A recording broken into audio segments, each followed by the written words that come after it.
All right, let's take a trip back in time. Back to New York City in 1897, right smack in the middle of the Gilded Age.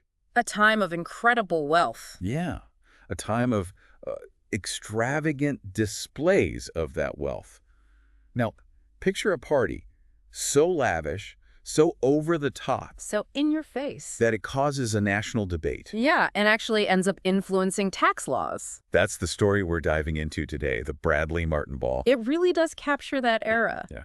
That sort of dazzling beauty of the Gilded Age, but also all the inherent contradictions that came along with it. Right. So we're going to be using a whole bunch of different sources for this one.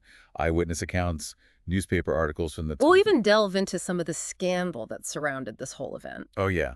By the end of this, you're going to know all about the jaw-dropping details of the costumes, the reactions... From the public, from religious leaders. and all of the kind of crazy consequences that followed this one night of just unparalleled opulence. All right, so let's rewind the clock. Back to the late 19th century, and let's meet our protagonists, Bradley and Cornelia Martin. A power couple. Even by Gilded Age standards. Yeah, I mean, Bradley Martin, he was a successful lawyer, Civil War veteran, and then he married Cornelia.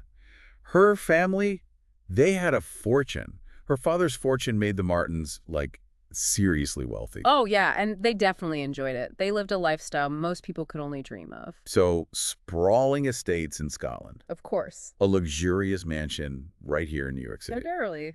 And a social calendar that was just packed. The most exclusive events, I mean, their daughter even married an earl. Oh, yeah, that really solidified their place in high society. Okay, so to understand the impact of this ball, we kind of need to understand the scene in New York at the time. We need the context. This was a world governed by very strict social rules, hierarchies. Absolutely. Think of the patriarch's balls. Super exclusive, hosted by only the wealthiest families. They were kind of setting the stage for what would become like who's who in New York society. And then there's Ward McAllister. Oh, yes, with his infamous 400 list. This carefully curated list of only the most elite. The most fashionable. And, of course, the wealthiest. Naturally. So how did the Bradley Martin Ball even come about? Was it just another one of these high society gatherings? Or was there something more to it? Well, there's a really interesting story about how the whole thing was conceived. Okay. According to Bradley's brother, Frederick Townsend Martin, the idea was actually born out of this desire to help the economy. It was struggling at the time. Oh, so they were trying to be charitable. Well, that's what Frederick says. He Yeah. talks about how Bradley was really concerned about this economic downturn. Okay. And he suggested this grand event, right, to provide work for all sorts of people. Musicians, caterers, seamstresses, all those tradespeople who would benefit from a big bash. Right. Cornelia, though, she had a different vision. Okay. She proposes a costume ball, but with a twist. All right, what's a twist? I'm intrigued. She suggested they host this ball at such short notice that the guests wouldn't have time to get their outfits from Paris. Oh, wow. Okay. This, she argued, would really stimulate local businesses, force people to buy their costumes and accessories right here in New York. It's fascinating, right? Like all these different motivations all kind of mixed up together. Like on the one hand, they want to boost the economy, but on the other, there's definitely some social ambition mixed in there too, right? Oh, for sure. Some people speculate that Cornelia saw this as a chance to really outshine all of her rivals. Right, with the most spectacular event imaginable. Exactly. So where did they decide to have this grand spectacle? Well, they chose the Waldorf Astoria. Of course they did. It was already a symbol of luxury, of grandeur. It was really the only place big enough to fit their vision, I'm guessing. Probably. Now the costumes, those seem to have caused quite a stir. The costumes. They sparked a frenzy like nothing New York had ever seen. Guests were completely immersed in historical research. They raided their family wardrobes. Wow. And they just besieged costume makers, milliners, jewelers, anyone who could make them look spectacular. With orders and deadlines and everything. Well, yeah. Can you imagine the pressure on these artisans? I know. To create these elaborate costumes fit for, like, a historical fantasy. Exactly. And on a deadline. On a deadline. And all this, it added up. The estimated cost of this whole thing was, well, staggering. I read somewhere it was almost $500,000. That's right. Which is, I mean, that's millions in today's money. Oh, absolutely. And remember, this is at a time when the average worker is earning just a few $100s a year. Yeah. I mean, the extravagance on display at this ball, it was a stark reminder of the inequality, of the huge wealth gap of the Gilded Age. Really was. And to add fuel to the fire, Yeah? Mrs. Martin decided to hire the Marine Band from Washington, D.C. What? Why? I mean, were there musicians in New York? Oh, there were plenty. So why go all the way to D.C.? Well, it was probably meant to make the event even more prestigious, you know? But a lot of people saw it as a snub. Like they were saying, we don't need your local talent. Right. We're too good for that. It just added to that image of the Martins being totally out of touch with the average New Yorker. I read that the New York Times was just captivated by all the clothes, by the fashion. Oh, they were obsessed. Yeah. They dedicated entire articles to describing the priceless jewels, the heirloom lace, all on display. I mean, imagine. Some guests were wearing pieces that had belonged to, like, European royalty. Yeah. Passed down through generations. That's right. It was a real parade of historical fashion. Each outfit, it was like a testament to their wealth and their lineage. I even heard a rumor that some guests, because they were worried about theft, actually replaced their real gemstones with fakes. Yeah, that was a big rumor. Tiffany's, though, they denied any involvement. They said, people of that stature, they would never wear fakes. Of course. And let's not forget the gentlemen. Oh, right. The men. They had their own fashion challenges. Like what? Well, let's just say the dress code was a little revealing. Oh. Imagine being forced to shave off your mustache and squeeze into these, like, skin-tight silk tights. Oh, no. I read that the New York Times, they even reported on how anxious the men were about their legs. Really? Their legs? Yeah, about their shape. Yeah. And they were saying that even Ward McAllister's, like little padding tricks, couldn't hide certain deficiencies. It's kind of funny to imagine, right? These powerful men fretting over their appearance. It just shows you the pressure to conform. It was everywhere, even among the elite. Totally. Even in a world of immense wealth and privilege, everyone's got insecurities. Everyone's human. So the night of the ball finally arrives. And wouldn't you know it, a massive snowstorm hits New York City. A blizzard. But of course, that didn't stop the party. Not a chance. Imagine carriages struggling through the snow, traffic jams caused by impromptu photo ops outside Gilbert's studio. Guests determined to arrive in style. Blizzard or no blizzard. Exactly. And inside the Waldorf, it was a whole other world. What was it like? Well, according to Frederick Martin, it was like stepping into Versailles itself. Wow. He described rare tapestries, beautiful flowers everywhere, and just a dazzling, dazzling display of jewels. He said the air was thick with the fragrance of orchids. Oh, how fitting. Right. It was the perfect aroma for such an extravagant affair. I mean, it's hard to imagine the sheer opulence. It's no wonder some people saw it as just a vulgar display of wealth. Especially considering what was going on outside those walls. Right, all the economic hardship faced by everyday New Yorkers. Exactly. And those different views, well, they were about to collide. The Bradley Martin Ball was about to ignite a firestorm, a controversy that would reach far beyond the Waldorf Astoria. Well, we're going to have to leave it there for now. But when we come back, we'll dive into the fallout, the public reaction, and the lasting legacy of this one extravagant night.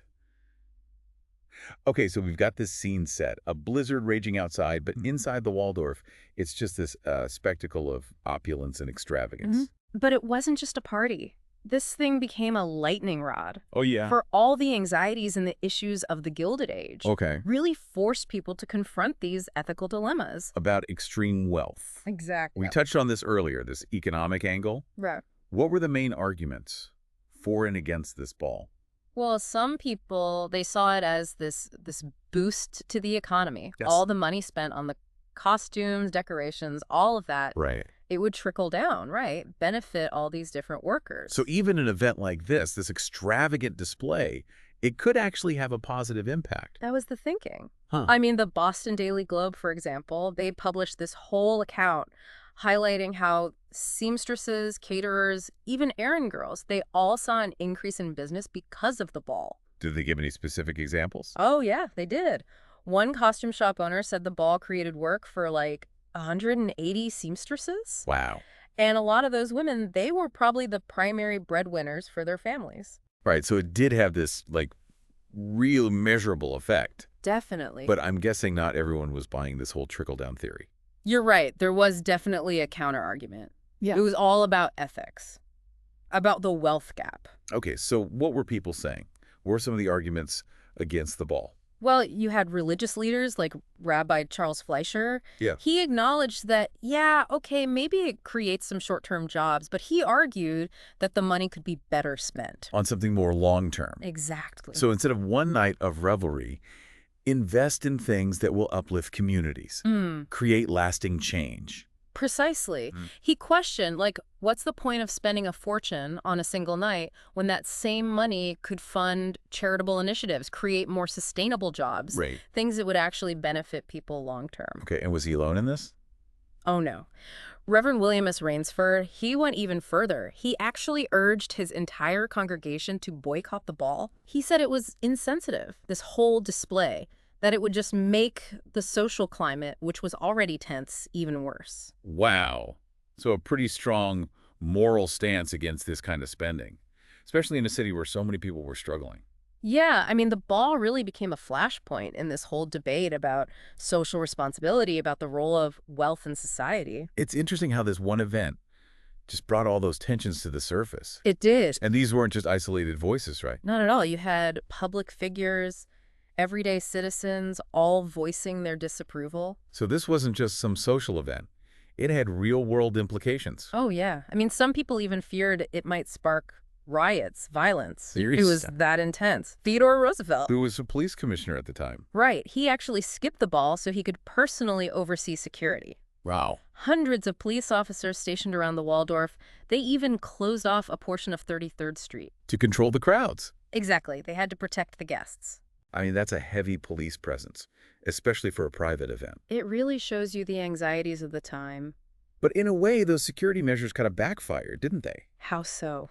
I mean, they were meant to prevent unrest, but they just ended up highlighting the very divisions that people were protesting. Right. It became the symbol of us versus them, the elite and the working class. So they tried to control the situation, but it just made things worse. In a way, yeah. And then on top of all this, the Bradley Martin Ball also became like this target for satire, for cultural commentary. Oh, yeah, it did. Just weeks after the event, this burlesque musical. Mrs. Bradley Barton's Ball in Greater New York. That's amazing. A musical mocking the whole thing. Yeah, it got mixed reviews, but it really cemented the ball's place in the public imagination. As a symbol of Gilded Age excess. Exactly. So the ball had all these unintended consequences. Not just for the city, but for the Martins themselves, right? Definitely. They faced a lot of backlash. Well, after the ball, they were hit with this huge increase in their property taxes. Really? Yeah, and they were convinced it was retaliation. For the ball. It led to this whole dispute with the city. So their attempt to, like, stimulate the economy kind of backfired. I'd say so. They ended up with a hefty tax bill. They were disillusioned, felt like they had been treated unfairly, and eventually, in 1899, they left New York. They left the country. Yeah, they settled in England. It was that bad. So the Bradley Martin Ball, it was more than just a party. It was this catalyst. The debate for social commentary. For political action, even. It really was, and its impact didn't end there. So what happened next? What's the lasting legacy of the Bradley Martin Ball? So the Martins, they left New York, disillusioned, stuck with a big tax bill. But what about the bigger picture? Did this one night, this extravagant party, actually have a lasting impact? Oh, it did. The Bradley Martin Ball, it wasn't just some, fleeting spectacle. It became a symbol of the excesses and the contradictions of the Gilded Age. And it fueled debates about social responsibility for decades to come. You mentioned earlier that the ball had an impact on tax policy. What did you mean? Well, the Martins, right. And those increased property taxes they got hit with, Yeah. it really highlighted this growing feeling among the public against unchecked wealth. And it helped pave the way for reforms aimed at making taxation more equitable. So their extravagant display, it actually contributed to a more progressive tax system. It's kind of ironic, isn't it? It really is. But beyond the financial stuff, the ball, it became like a cultural touchstone. It forced people to confront some really uncomfortable truths about wealth, about inequality, and the role of the elite in a society that was changing so rapidly. Do you think it had a direct impact on things like philanthropy or the social reform movements that came about in the early 20th century? It's definitely possible. I mean, as the public became more and more critical of these ostentatious displays of wealth, you saw a lot of wealthy individuals starting to channel their fortunes towards social causes. So they were trying to address the very inequalities that the ball had brought to light. Exactly. So maybe the ball's bad publicity had actually inspired some positive change. It's an interesting thought, isn't it? And it's a story that, it continues to resonate today. I mean, we're navigating our own era of economic disparity, right? We're still grappling with these questions about responsibility, the responsibility that comes with wealth and privilege. It really is amazing how one event from 1897 can still feel so relevant today. What do you think, what's the most important takeaway from this whole story, from the Bradley Martin Ball? For me, I think it's a reminder that history, it's not just, dates and events. It's human experience, it's choices and consequences. And the Bradley Martin Ball, I think it invites us to reflect on our own values, on our understanding of social responsibility. What role do we play in shaping a more just and equitable world? Well said. This has been really eye-opening, a fascinating look into a truly unique moment in history. A pivotal moment, I'd say. A moment that still sparks reflection and debate, even today. And on that note, we'll wrap up this deep dive. Don't forget to subscribe and join us next time as we explore another fascinating piece of history, unearthing those hidden stories and those unexpected connections that shape our world.